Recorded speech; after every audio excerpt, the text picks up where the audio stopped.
भगवान गणेश की पौराणिक कहानी। भगवान गणपति का अवतरण व उनकी लीलाओं तथा उनके मनोरम स्वरूपों का वर्णन पुराणों और शास्त्रों में प्राप्त होता है। कल्प भेद से उनके अनेक अवतार हुए हैं।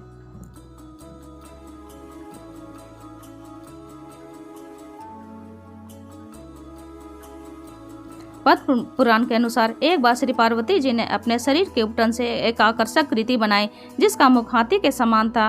फिर उस आकृति को उन्होंने गंगा में डाल दिया। गंगा जी में पड़ते ही वह आकृति विशालकाय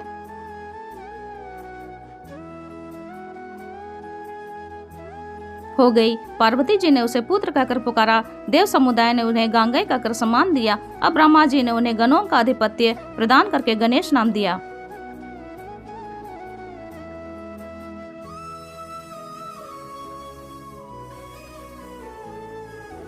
लिंग पुराण के अनुसार एक बार देवताओं ने भगवान शिव की उपासना करके उनसे सूर्यद्रोही दानवों के दुष्ट कर्म में विघ्न उपस्थित करने के लिए वर मांगा। आशुतोष शिव ने तथास्तु कहकर देवताओं को संतुष्ट कर दिया।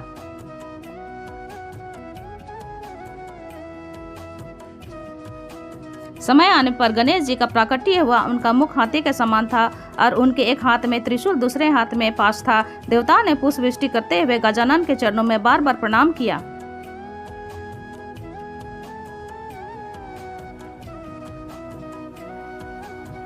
भगवान शिव ने गणेश जी को दैत्यों के कार्य में विघ्न उपस्थिति करके देवताओं ब्राह्मणों का उपकार करने का आदेश दिया।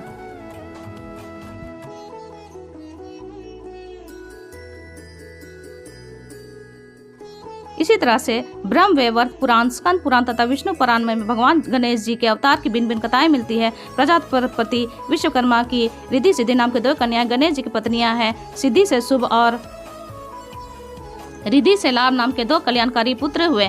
गणेश चालीसा में वर्णित है, एक बार माता पार्वती विलक्षण पुत्र प्राप्ति होते बड़ा तप किया। जब यज्ञ पूरा हुआ तो अब श्री गणेश ब्राह्मण का रूप धर करके पहुंचे। अतिथि मानकर माता पार्वती ने उनका सत्कार किया। श्री गणेश जी ने प्रसन्न होकर वर दिया कि माते, पुत्र के लिए जो अब तक आपने तप किया है उससे आपका विशिष्ट बुद्धि वाले पुत्र बिना गर्भ के ही प्राप्त होगा। वह गन्नाया खरा गुणों की खान होगा। कहकर वे अंतर्ध्यान हो गए और पालने में बालक का स्वरूप धारण कर लिया। माता पार्वती की खुशी का ठिकाना न रहा। आकाश से फूलों की वर्षा होने लगी। भव्य उत्सव मनाया जाने लगे। चारों दिशाओं में देवी देवता विलक्षण पार्वती नंदन को देखने पहुंचने लगे। शनिदेव भी पहुंचे, लेकिन वे अपनी दृष्टि अवगुण की वजह से बालक के सामने जाने से बचने लगे। माता पार्वती ने आग्रह किया कि क्या शनिदेव ने उनका उत्साह और पुत्र प्राप्ति अच्छी नहीं लगी। संकोच के साथ शनिदेव सुंदर बालक को देखने के लिए पहुंचे, लेकिन यह क्या। शनिदेव की नजर पड़ते ही बालक का सिर आकाश में उड़ गया। माता पार्वती विलाप करने लगी। कैलाश में हाहाकार मच गया। हर तरफ यही चर्चा होने लगी कि शनि ने पार्वती पुत्र का नाश किया है। तुरंत भगवान विष्णु ने गरुड़ को आदेश दिया कि जो भी पहला प्राणी नजर आए उसका सिर काट कर ले आओ। उन्हें रास्ते में सबसे पहले हाथी मिला। गरुड़ देव हाथी का सिर लेकर आए। बालक के धड़ के ऊपर उसे रखा। भगवान शंकर ने उन पर प्राण मंत्र छिड़का। सभी देवताओं ने मिलकर उनको गणेश नामकरण किया। उन्हें प्रथम पूज्य होने का वरदान भी दिया। इसी प्रकार से गणेश का जन्म हुआ। वाराह पुराण के अनुसार भगवान शिव पंचतत्वों में बड़ी तल्लीनता के साथ गणेश का निर्माण कर रहे थे। इसी कारण गणेश अत्यंत रूपवान और विशिष्ट बन रहे थे। आकर्षण का केंद्र बन जाने के भय से सारे देवताओं में खलबली मच गई थी। इस भय को भाप शिव जी ने बालक गणेश का पेट बड़ा कर दिया और सिर को गज के रूप दे दिया। यह कथा शिव पुराण से है। उसके मुताबिक देवी पार्वती ने अपने उपटन से एक पुतला बनाया और उसमें प्राण डाल दिए।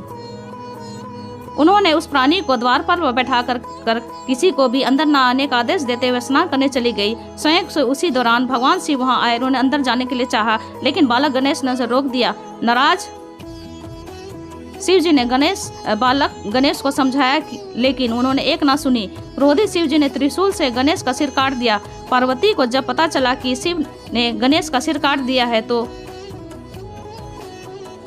वे कुपित हुई। पार्वती जी की नाराजगी दूर करने के लिए शिव जी ने गणेश के धड़ पर हाथी का मस्तक लगा करके जीवन दान दे दिया। तभी से शिव जी को उन्हें तमाम सामर्थ्य और शक्ति प्रदान करते हुए प्रथम पूज्य और गणों का देव बनाया।